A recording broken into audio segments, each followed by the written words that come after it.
शिक्षा झालीच पाहिजे.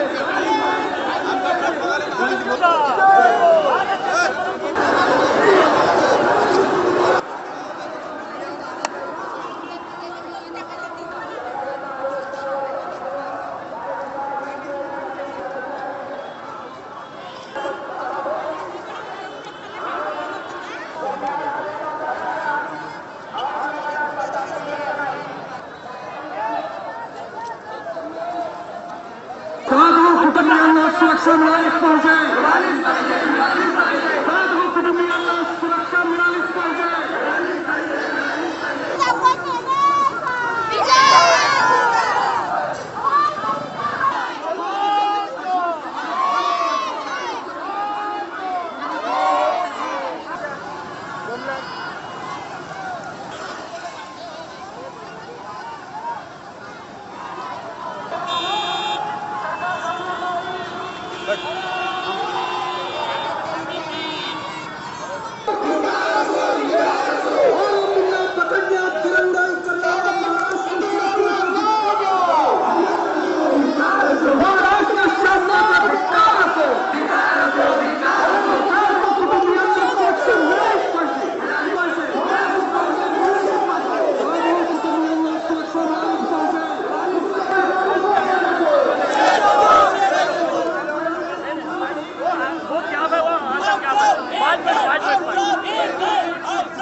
कुटुंबाचे जसे तुकडे केले, मी नाव सांगितले, त्यांना का अटक केलं नाही, का त्यांना मोकळं सोड. माझ्या घराची तलाशी घेतात, लेक नेली का, सून नातू नेला का, आई नेली का, आम्ही नेलो.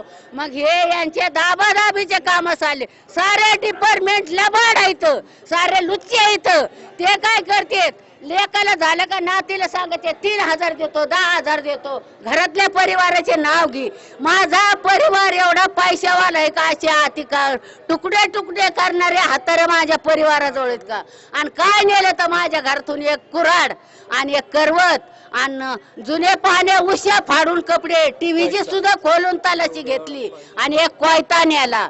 ही माझ्या घरात परिवारा सगळ्या गावात चेक करा, सगळ्याच्या घरात हे हातेर आहेत का नाही तर म्हणून. हे लुचाड आहेत. पोलीस सुद्धा ज्या अर्थी मंत्री आला त्या अर्थी माझ्या घराची सारी धुळधाणी चालली. यांचे सगळे आळे बांधे आधी झाले म्हणून माझ्या मुलाचे सगळ्या गावांनी मिटिंग केली का याचा परिवार सगळा हाप करायचा, काही ठेवायचं नाही, नष्ट करायचा. नष्ट करायचा सरकारला म्हणा, माझा परिवार नष्ट करायचा असला सगळ्याला रशी घ्या, माझा परिवार नष्ट करा. आणि गल्लास तांब्या सरकारला आणि मोठे मोठे जे मंत्री आहेत पैशावाले त्यांना वाटून द्या, माझी बक्षीस त्यांना द्या. माझी मागणी पहिल्यापासून हीच आहे का आरोपी धरून त्यांना फाशी द्या. माझी दुसरी काही मागणी नव्हती. जसे माझ्या एकराची गत झाली तशी त्यांची व्हायला पाहिजे. जशी माझ्या मुलाची गत झाली नाताची तशी त्यांची व्हायला पाहिजे आरोग्याची. एवढीच विनंती सरकारजवळ माझी.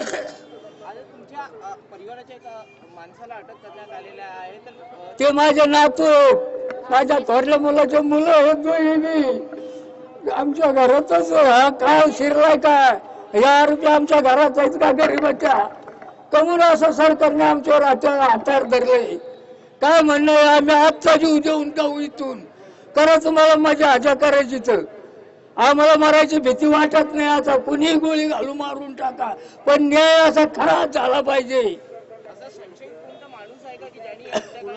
आता कोण सांगायचा, तेवढेच नाव दिलेत आम्ही. त्यांना का हजर करीत नाही सरकार, का दडून ठेवतात. हल्ले नाही म्हणून सरकार त्यांची दाबादाबी करतो आणि त्यांना बोल सगळ्याचे हिराबाई वाघ, अर्जुन वाघ, भाऊसाहेब वाघ, भाऊसाहेब अनिल कराळे, अनिल कराळे तिचा भाव आणि मोजातले पण लोक, 3 गावाच्या लोकांनी मिटिंग घेतली. जगन्नाथ वांडेकर यांनी अशी मिटिंग घेतली, भाऊसाहेब गरीबाजवळ काय नाही, यांचा पुरा परिवार नष्ट करा. मी नष्ट होऊ देणार नाही, मी आत्महत्या करीन.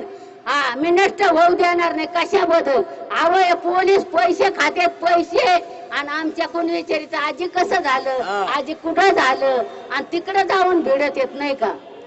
यांचा पुरा विचार झालेला आहे. मग असं करा, सरकारला म्हणा रशी आणून माझा परिवार सगळा संपवा. आणि जे मंत्री असतील, जे मोठे मोठे पैशावाले लाख लाख 4-4 10-10 लाखावाले असतील, त्यांना माझी एक एक वाटी वाटून द्या. मुख्यमंत्री आल्यापासून माझ्या साऱ्या परिवाराच्या मुख्यमंत्री मला काय म्हणले का मी 4-5 दिवसात आजी घाबरू नका, मी न्याव देतो. हे न्याव देतो का माझा सारा परिवार संपवायचा न्याव देते? माझ्या म्हातारीच्या पोलिसने हात असा पिरगाळा.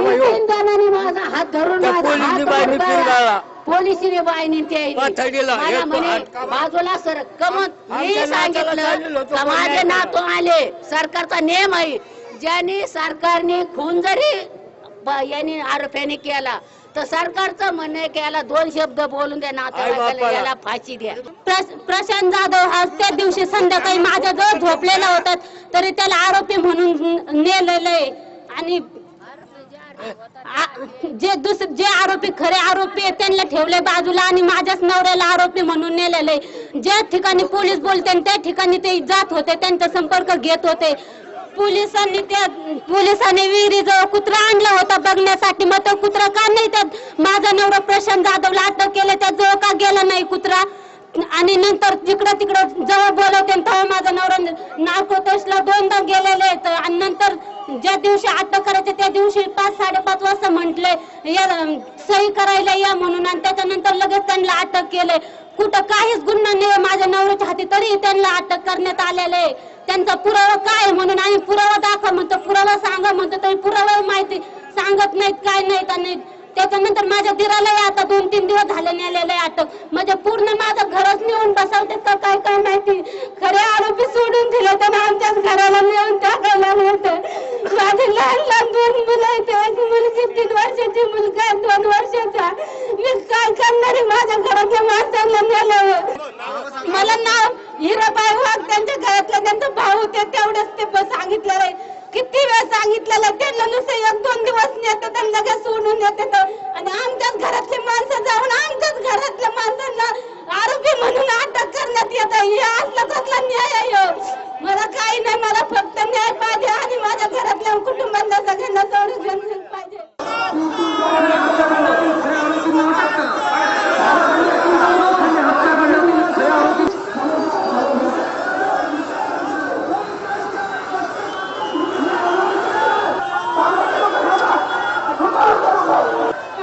भिक्षुकाच्या मागे जावं, डॉक्टर मंडळीने भिक्षुकाच्या मागे जावं.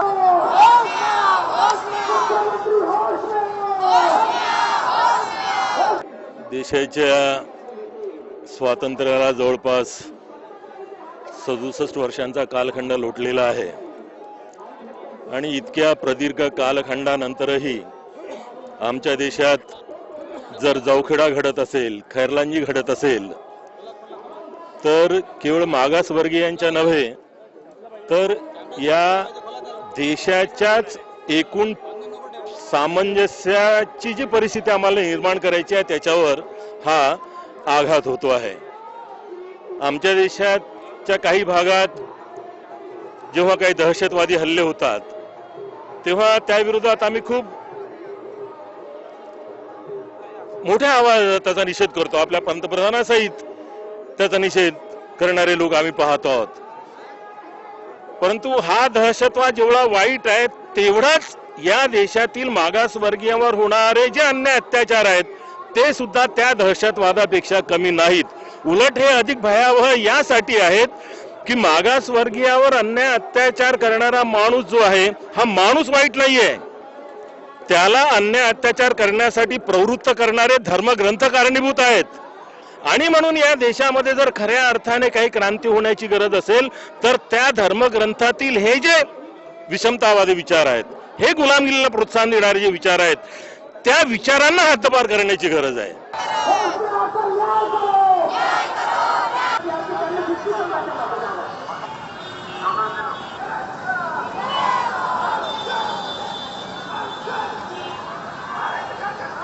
जवखेडा हत्याकांड प्रकरणामध्ये जे शासनाने जे दिशाभूल करण्याचा प्रयत्न केलेला आहे, यामध्ये आंबेडकरी आंदोलनाची जी एक दहशत, आंबेडकरी आंदोलनामुळे जी एक दहशत निर्माण झाली की आंबेडकरी आंदोलन हे खरं अन्यायाचा प्रतिकार करू शकते ही सरकारला माहीत आहे आणि त्यामुळे त्यांनी काय केलं आहे की खोट्या आरोपींना अटक करून आंबेडकरी आंदोलन संपवण्याचा जो षडयंत्र त्यांनी रचलेला आहे या घटनेचा आम्ही धिक्कार करतो आणि शासनाचे हेच धोरण हमेशा राहिलेलं आहे की त्यांनी कधीच खऱ्या आरोपींना अटक केलेलं नाही.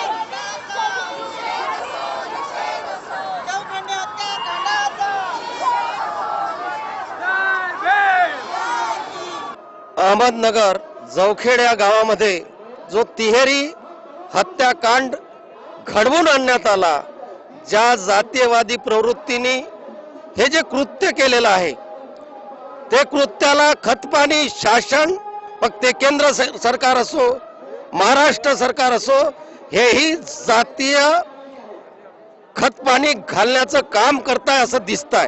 कारण आपण सगळे बघतोय की जे आरोपी खरे आरोपी 1.5 महिना झाला आणि 1.5 महिन्यापासून जे पोलीस यंत्रणेचं इन्व्हेस्टिगेशन आहे त्या इन्व्हेस्टिगेशन मध्ये अजूनपर्यंत खरे आरोपी हे मोकाट सुटलेले दिसत आहे आणि स्वतःची बाजू राखण्यासाठी आणि त्या हत्याकांडावर पांघरून घालण्यासाठी शासनाने जी भूमिका घेतलेली आहे हे आम्हाला असं स्पष्ट दिसत आहे ही भूमिका संशयास्पद आहे. या महाराष्ट्रामध्ये जो पुरोगामी महाराष्ट्र आहे, फुले आंबेडकर शाहूंचा महाराष्ट्र पुरोगामी विचारसरणीच्या मानल्या जाते, त्याच महाराष्ट्रामध्ये जातीयवाद पाळला जात आहे हे स्पष्ट आहे आणि तुम्हाला कुठेतरी जाग आली पाहिजे आणि याच्या पलीकडे जातीय द्वेष भावनेतून आमच्या माणसाला मारण्याची तुम्ही हिंमत केली करू नये यासाठी आम्ही या ठिकाणून आज मोर्चाच्या रूपाने इशारा देणार आहोत.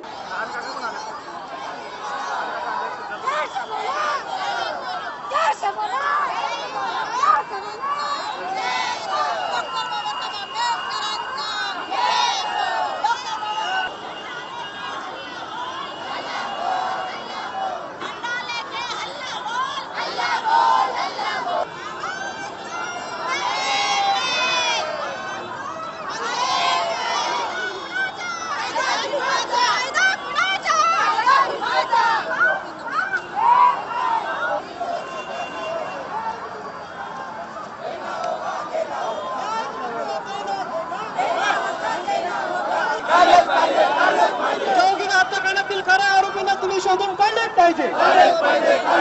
आरोपींना फाशीची शिक्षा झालीच पाहिजे.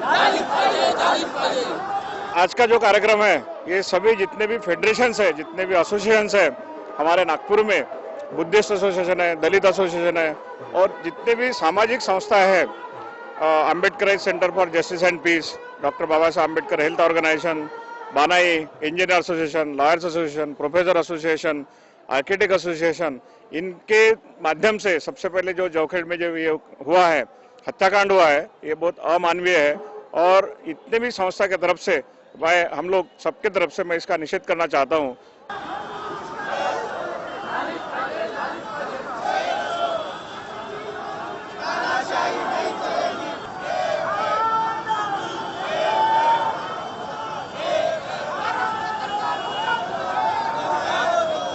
सामाजिक अन्यायाच्या विरुद्ध राग व्यक्त करणे, संताप व्यक्त करणे हा आंबेडकरी समूहाचा आग्रह हक्क आहे. किंबहुना आंबेडकरी चळवळीचा हा वैचारिक पाया आहे आणि कृती पाया पण आहे. जवखेड्याला जे घडलं आहे ते अतिशय संतापजनक आहे आणि तो संताप सांसदीय मार्गाने व्यक्त करण्याचा एक संघटित मोर्चा काढणे हा आमचा हक्क आहे आणि तो आज आम्ही इथे बजावत आहोत. मित्रांनो, थोडक्यात एवढंच म्हणेन की हा संताप तर आम्ही व्यक्त करतो आहोत. हीच संघटित शक्ती राजकीय शक्तीच्या रूपानं जर एक होईल आणि मतपेटीतही एक होईल तर ती आपली भविष्य सुरक्षित करणारी अतिशय मोठी कृती होईल असंही मला वाटतं. आपल्याकडे जेव्हा जेव्हा आपल्या समाजावर दलित, आदिवासी, कमजोर वर्गावर जेव्हा अत्याचार होतो तेव्हा या भारत देशातला मीडिया मरून जातो किंवा बेहोश होतो किंवा तो दुर्लक्ष करतो. परंतु निर्भयाचा मुद्दा किंवा आता जो दिल्लीमध्ये त्या टॅक्सीमध्ये झालेला मुद्दा, या मुद्द्यावर मात्र संपूर्ण देश, संपूर्ण मीडिया, संपूर्ण नेते इन्क्लुडिंग पार्लमेंट जागृत होऊन जाते. एवढा खतरनाक गुन्हा हा झालेला आहे तरी देखील या सेंट्रल, ज्याला आपण सोशल मीडिया म्हणतो, त्याने याची दखल घेतलेली नाही. ज्या लोकांनी सीताहरणासाठी रावणाचा पुतळा दरवर्षी जाळायचा चालवलेला आहे त्या लोकांना या घटनांच्यामुळे स्वतःला आत्मदहन करण्याची इच्छा का होत नाही? कारण जी दलितांची महिला आहे, आदिवासींची महिला आहे, तिला इज्जत नसते, फक्त सवर्ण महिलेलाच इज्जत असते काय? आणि या संदर्भात मग स्टेट गव्हर्नमेंट असो की सेंट्रल गव्हर्नमेंट असो काहीही करत नाही. आणि दुर्दैव असं आहे आपल्या समाजाचं की अलीकडे असा नवा ट्रेंड निर्माण झालेला आहे. याच्या आधी आपल्या माणसाचा खून झाला तर आपसी झगडा होता असं म्हणत होते. नंतर त्यांनी तो ट्रेंड बदलला आणि खोब्रागडेच्या मुद्द्यावर त्यांनी असं दाखवलं की त्याच्या बायकोनं दुसऱ्या माणसाशी अनैतिक संबंध असल्यामुळे त्याला जाळलं. आता ही घटना तिसरी अशी आहे की तिथे आता पुतण्याला त्यांनी घातलेला आहे. म्हणजे पुरावे कसे नष्ट होतात, पुरावे कसे गोळा केले जातात हे आपण सिनेमामध्ये पाहतो आणि पोलिसांचा तिथे किती मोठा रोल असतो हेही आपल्याला माहीत आहे. अशा परिस्थितीमध्ये मुद्दा हा आहे, बुद्धगयेसाठी जुलूस काढला, घाटकोपरसाठी जुलूस काढला, नामांतरासाठी त्या कांबळेसाठी जुलूस काढला. प्रत्येक घटना घडत जाते आणि आपण आपला जुलूस काढत जातो. परंतु याची प्रतिबिंब, प्रतिध्वनी पार्लमेंटमध्ये किंवा असेंब्लीमध्ये उमटत नाही. आपली गर्दी जुलूसात दिसते परंतु ही जी गर्दी आहे बॅलेट बॉक्समध्ये दिसत नाही. आणि म्हणून दोन गोष्टी आपण केल्या पाहिजेत. एक तर आजचं जे विद्यमान नेतृत्व आहे दलितातलं, जे गहाण गेलेलं आहे दुसऱ्यांच्याकडे, सत्तेकडे गहाण गेलेलं आहे, त्या दलित नेतृत्वाला मायनस केलं पाहिजे आणि नवीन नेतृत्व निर्माण करण्यासाठी संपूर्ण समाजानं सामूहिक नेतृत्वाच्या भावनेतून आपल्यातून नवं नेतृत्व निर्माण केलं पाहिजे. अन्यथा असे प्रत्येक वेळेस अत्याचार होतच राहतील आणि प्रत्येक वेळेस आपण जुलूस काढतच राहू. आणि म्हणून मला असं वाटते की समाजानं या जुलूसाच्या व्यतिरिक्त समता सैनिक दल, दलित पॅन्थर ह्या ज्या आपल्या लढाऊ संघटना होत्या, रिपब्लिकन पक्ष किंवा BSP पक्ष जे काही असतील, ह्या सगळ्या लोकांना आपला इगो बाजूला ठेवून एकत्र येऊन आपली संघटन दाखवावं लागेल.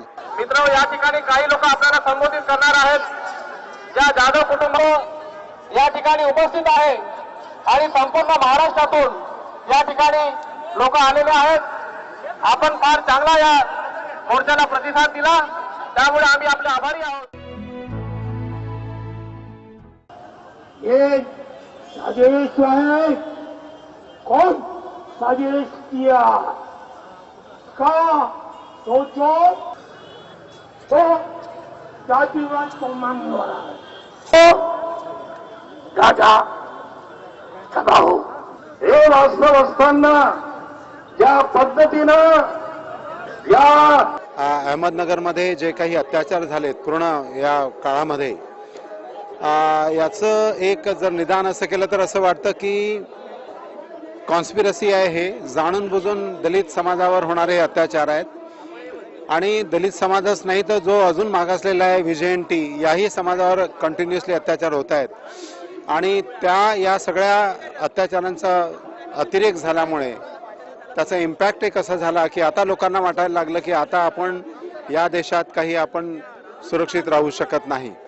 आणि म्हणून आजचा हा जो 10 तारखेचा मोर्चा इथे अरेंज केलेला आहे, आयोजित केलेला आहे, हा खरं म्हणजे भिक्खू वर्गाने अरेंज केलेला आहे. हा कुठल्याही पॉलिटिकल पार्टीशी संबंधित नाही आहे आणि लोकांनी उत्स्फूर्तपणे इथे आलेला आहे.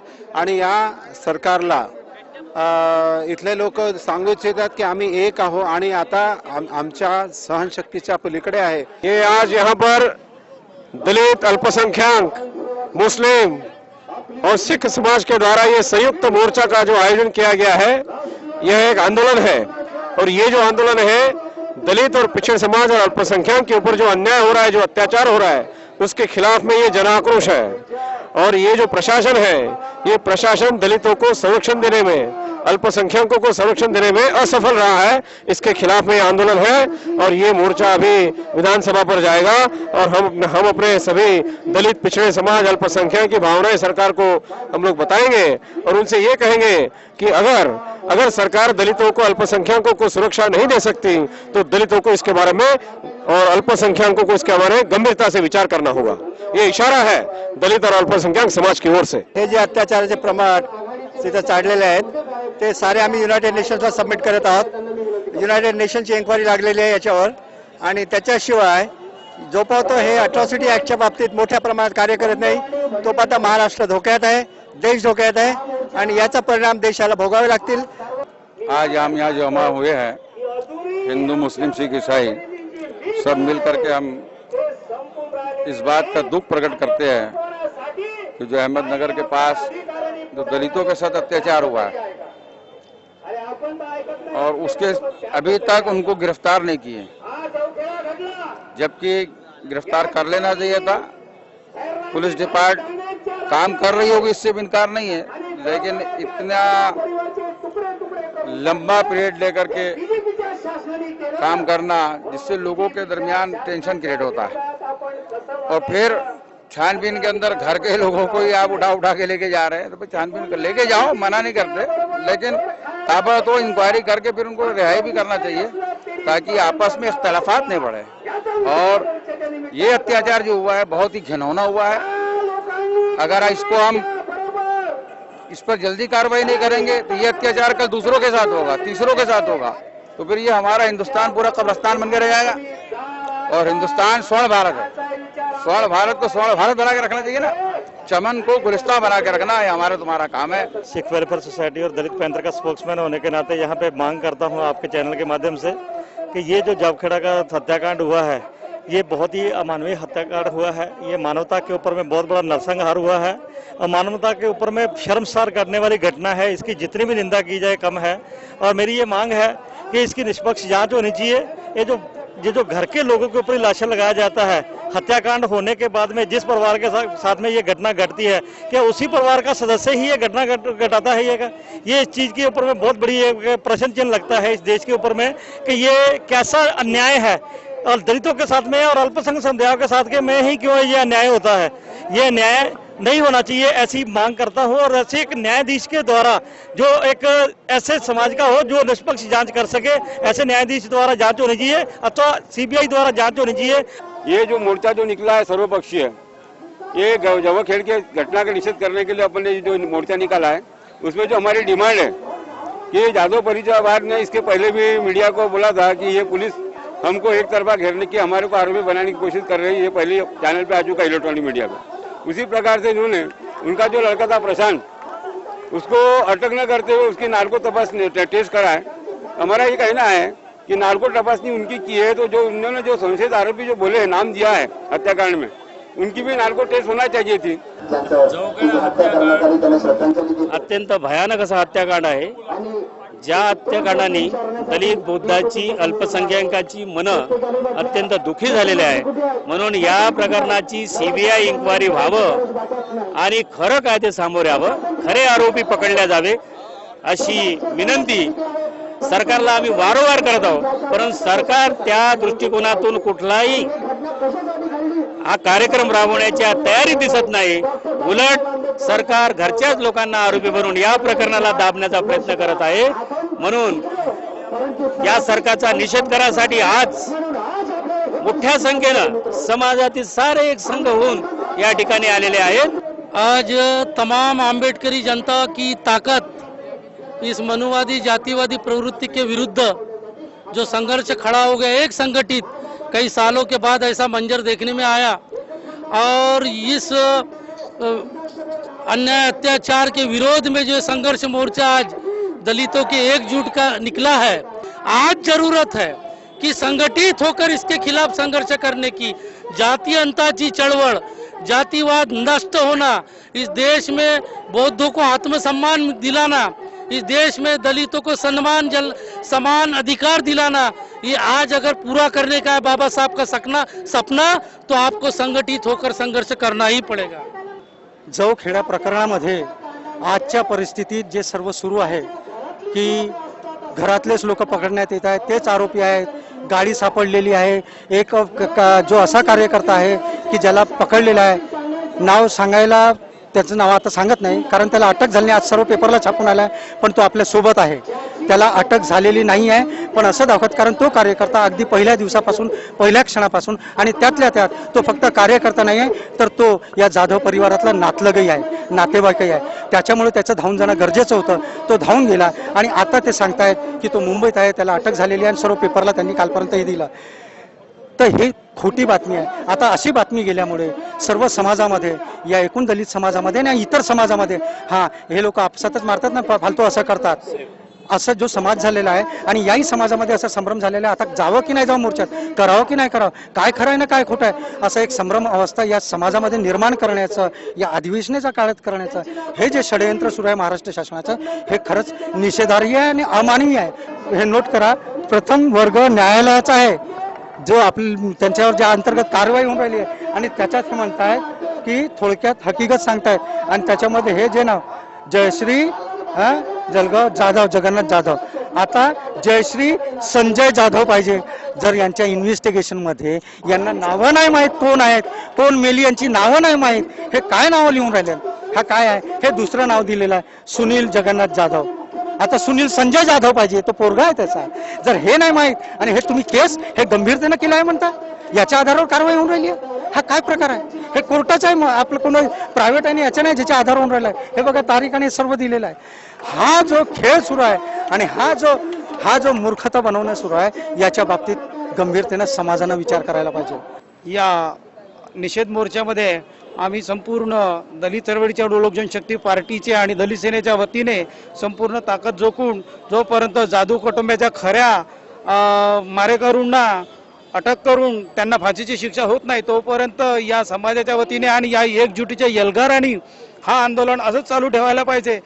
ॲडव्होकेट किरण चन्ने साहेब, याच्यामध्ये अत्यंत पोलिसांचा तपास चुकीच्या पद्धतीनं अत्यंत संशयास्पद आहे।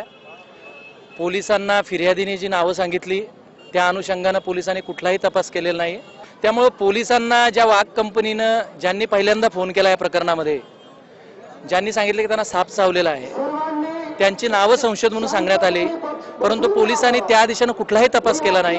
उलट पक्षी पोलिसांनी जाधव परिवारालाच अत्यंत मिसगाईड करून त्यांच्या चुकीच्या पद्धतीनं प्रशांतची आणि अशोकची नार्को टेस्ट केली, परंतु ज्यांची संशयित नावं सांगितली होती त्यांना मात्र प्रायव्हेट वकील देऊन याच्यामध्ये त्यांच्या नार्को टेस्टला त्यांना विरोध करायला सांगितला आणि पोलिसांनी पूर्वीपासून एक लाईन ठरवली होती की याच्यामध्ये काही करून, विशेष करून शासनाच्या सांगण्यावरून 6 डिसेंबरच्या आत आणि विधानसभेच्या अधिवेशनाच्या आत काही करून आरोपींना अटक करायचं आहे, अशी लाईन सरकारनेच पोलिसांना दिली होती आणि त्या अनुषंगानं घाईघाईनं अत्यंत कुठलेही पुरावे नसताना जाधव परिवारातील लोकांना अटक करण्यात आलेला आहे।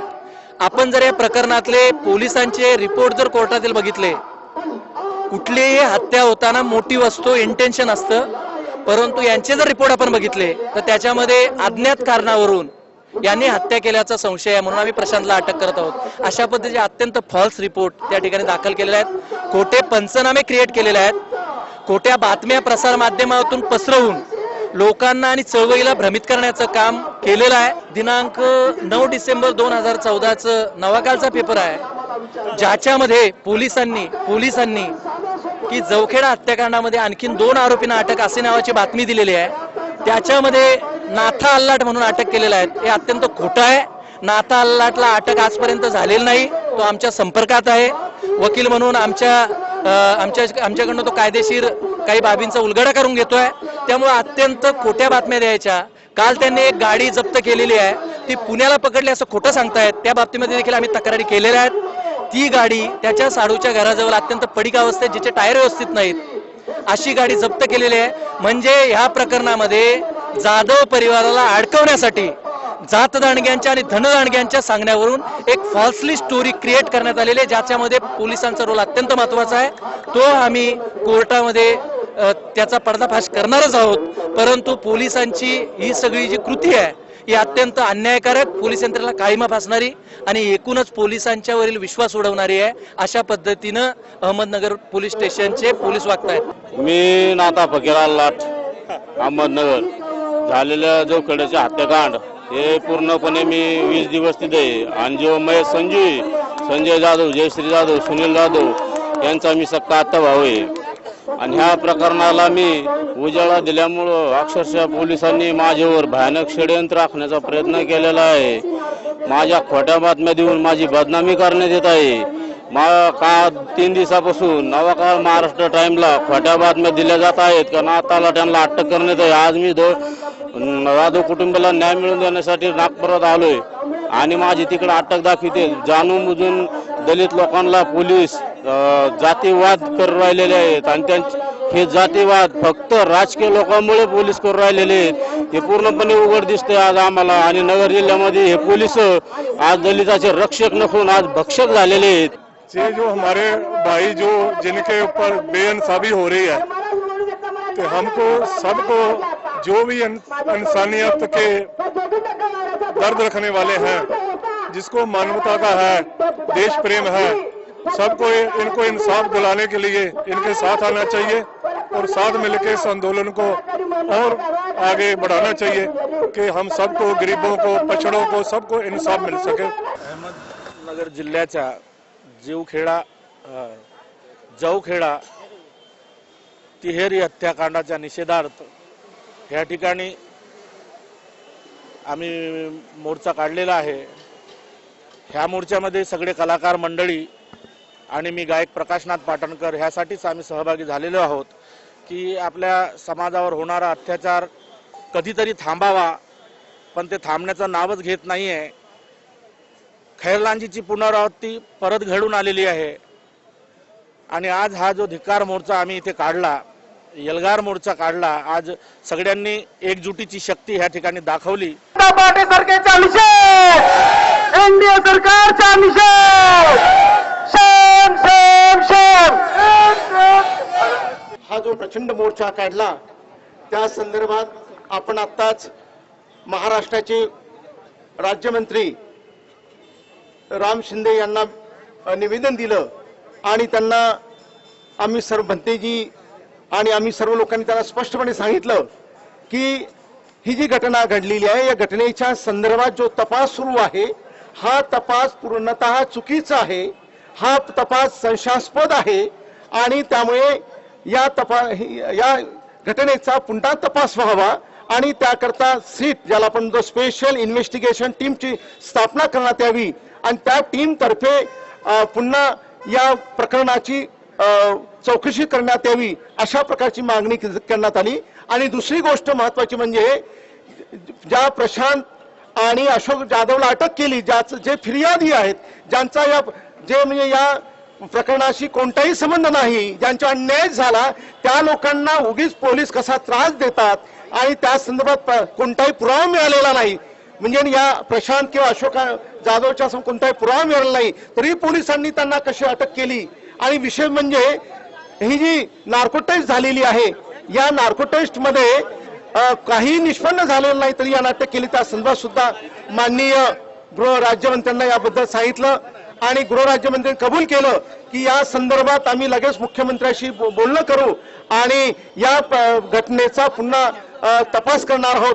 आणखी दुसरी महत्वाची गोष्ट म्हणजे की महाराष्ट्रामध्ये सतत दलित, आदिवासी आणि अल्पसंख्याक जो अन्याय होत आहे त्या संदर्भात सुद्धा जर महाराष्ट्राने पावलं उचलली नाही तर या लोकांमध्ये या संदर्भात वाईट म्हणजे संदेश जाऊ शकतो आणि लोकांमध्ये जातीय विषमता पुन्हा वाढीत राहू शकते आणि या सरकारविषयी असंतोष निर्माण होऊ शकतो. ही सुद्धा गोष्ट त्यांना सांगितली आणि त्यांनी या संदर्भात स्पष्ट केलं की आम्ही या संदर्भात त्वरित तपास करू आणि तपास करून या संदर्भात जे कोणी दोषी असतील त्या दोषींना आम्ही शिक्षा देऊ किंवा त्यांना शोधून त्यांना शिक्षा देऊ अशा प्रकारचं त्यांनी मान्य केलं. या संदर्भात गायकवाड जे सुरुवातीपासून या प्रकरणात ते सुद्धा या संदर्भात 2 मिनिट बोलताशी मी त्यांना विनंती. श्याम गायकवाड दादा, राम शिंदे, त्यांना आम्ही भेटलो आणि त्याने फक्त एवढं सांगितलं आम्हाला की फार संवेदनशील असा हा प्रश्न आहे, संवेदनशील सगळा इश्यू आहे. परंतु आम्ही त्याला सांगितलं की हे सगळं खोटं होतंय, तुमची पोलीस तपासाची टीम ही खोटी आहे, तुम्ही तिला बदलून नव्यानं स्पेशल इन्व्हेस्टिगेशन टीम स्थापन करा आणि नव्यानं या प्रकरणाचा तुम्ही तपास सुरू करा, असं आम्ही सर्वांनी थोडं भलतेची सांगितलं. पण त्यांनी आपल्याला आश्वासन दिलेलं नाही, हे लक्षात ठेवा. याच्या पुढे आपल्याला अजूनही कठोर तीव्र संघर्षशील आंदोलन उभं करावं लागेल. त्या काही मागण्या केलेल्या आहेत, त्या मागण्यांना कोणीही सरळ सरळ होकार दिलेला नाही. त्यांनी काय म्हटलेलं आहे, आम्ही वरच्या अधिकाऱ्यांशी आणि मंत्र्यांशी चर्चा वगैरे करू, मुख्यमंत्र्यांशी, आणि तुमचा हा मुद्दा जो आहे त्यांच्यापर्यंत सांगू आणि योग्य ती कारवाई करू. यापेक्षा दुसरं कुठलंही आश्वासन दिलेलं नाही. ज्यांना चुकीनं अटक करण्यात आलेलं आहे त्याबद्दल आम्ही बोललो, त्यांना सोडून द्या वगैरे, यावेळी ते चर्चा केल्याशिवाय कुठलीही गोष्ट आपल्याला सांगणार नाही. तूर्त आपण एवढंच समजायचं की जे काही आपण आंदोलन केलं आणि त्यांना निवेदन दिलं ते मख्खपणे स्वीकारलेलं आहे, त्याला कुठेतरी परत टोचण्याची वेळ येणार आहे आणि ती आपण तयारी ठेवून पुढच्या कामाला लागावं अशी मला आपल्या सर्वांना विनंती करायची.